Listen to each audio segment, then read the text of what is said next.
Alright, this is section 3.4, page 5. What we're going to do is take the particle notes from page 4, where we did all of the sign analysis for position, for velocity, and for acceleration. And we're going to plug this into the table, which is going to help us see these values for any value of t that we choose.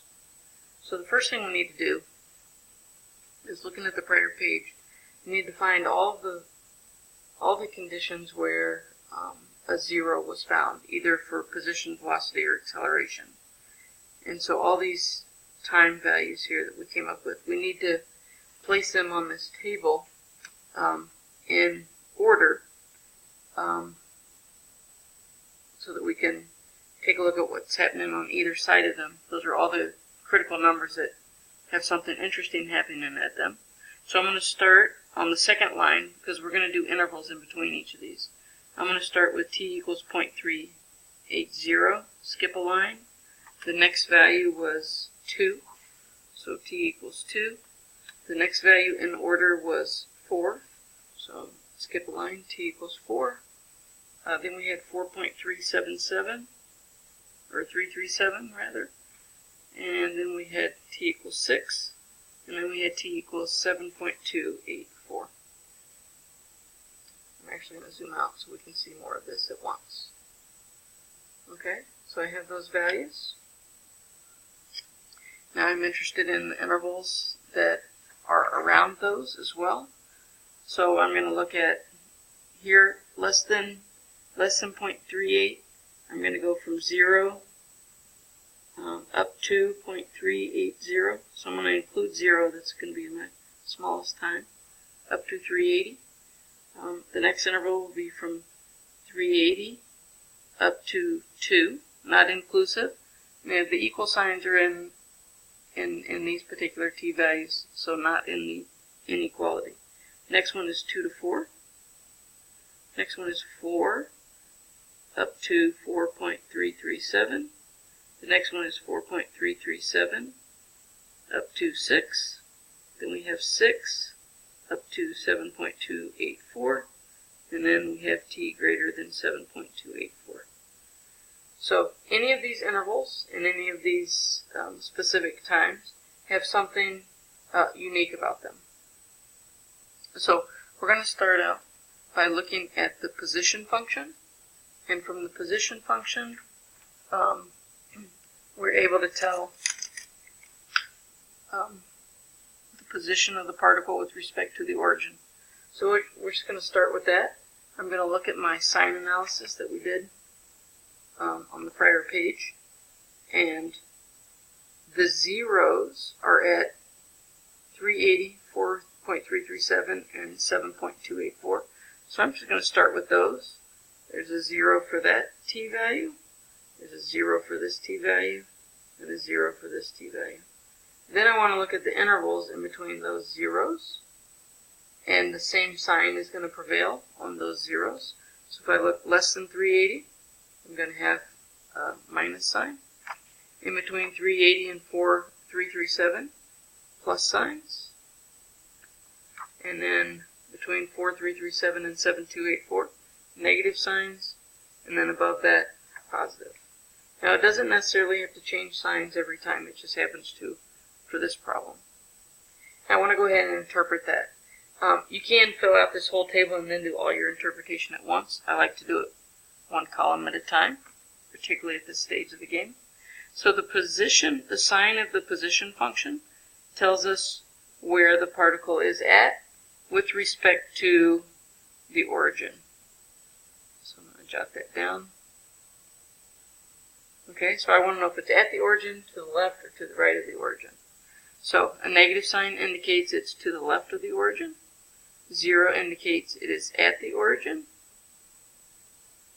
Plus signs indicate it's to the right of the origin. And I don't have to fill this in for every line. I can use my down arrow to show that the right value is included all the way. Next point is 0, so that is at the origin. Then we have minus sign, indicating it's to the left of the origin. 0, again indicating it is back at the origin. And then plus indicating it is to the right of the origin. Now I can plug in a particular value of t into the position function and find out exactly where it is, but for the most part, what I'm interested in is just knowing relatively where it is, at the origin, to the left or to the right. That's what you get out of position. Next column is velocity, and the sign of the velocity is going to tell us if it's moving left or right. If it's zero velocity, it says that it's sitting still. Also, the other thing with velocity I'm concerned about is it changing directions? So I'm going to look at my velocity sign analysis. My two zeros were at 2 and 6. So I'm going to put my 0 at 2. I'm going to put a 0 at 6. And I'm going to look at the intervals.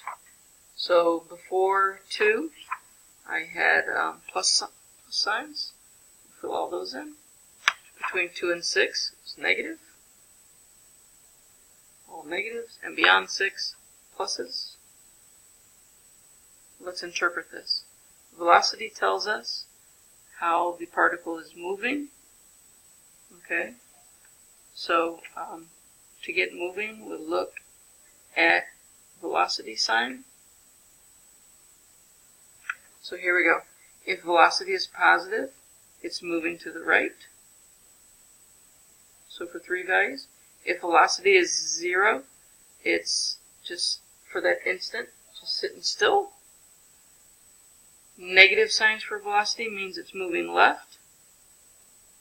And while I'm here, any of the zeros you want to look on either side and see if the sign changes. And it did. With the sign change, it means that the particle changes directions. So I'm going to put change direction. Okay. Beyond that, I have another 0 here, so it's for that instant still. Beyond it, I have positive signs, which means moving right. And take a look for a sign change, and we did get one. So it's changing direction. Okay, that's what we get out of velocity. Finally, acceleration. Again, looking at my sign analysis. Acceleration is 0 at time equals 4. So we have 1 0 in there. To the left of 4, we had negative signs. So all these are negative. To the right of 0, we had positive signs. We'll fill all those in with positives. And now we will interpret acceleration. I forgot to write that. From acceleration, we know we get information about velocity. And basically what we're interested in is it increasing or decreasing velocity? Okay, so a negative sign means decreasing velocity. That's going to take place all the way to the 0. At 0, acceleration is 0. If you're not accelerating, it means you have a constant velocity. It doesn't mean a 0 velocity. It means a constant velocity. Okay, the sign after 4 seconds is all positive, so that is increasing velocity for the rest of the time. Okay, so that's what you get out of acceleration. The final thing we need to cover is speed. So for speed, if you remember, speed requires looking at both velocity and acceleration signs. And if the signs are alike, it's increasing speed. If signs are different, it's decreasing speed. So we'll take a look at both of these together. So velocity and acceleration, opposite signs here, so decreasing speed. And that's decreasing for 3 rows here. Then we have, okay, we don't have opposite signs here. We do have a 0, so we have to interpret what this means in terms of speed. This is saying velocity is 0. If velocity is 0, then speed also has to be 0. Speed is the absolute value of velocity. Okay, here we have same sign, so that's increasing speed. Okay, here we have another 0, so we have to interpret what is here. Acceleration is 0, so that means we have a constant velocity. therefore a constant speed. We have opposite signs here, so it's decreasing. We have another 0 in the velocity column, so it's the speed is 0. And then from there on we have same signs, so increasing speed for the rest of it. That is the superchart. So now for any point in time that you choose, you could tell everything about the movement of the particle. So we use, for example, 3.5 seconds. At 3.5 seconds, you just find the interval that contains it. You go over here. We know that it is right of the origin. It's moving left. The velocity is decreasing, and the speed is increasing. Any value you want.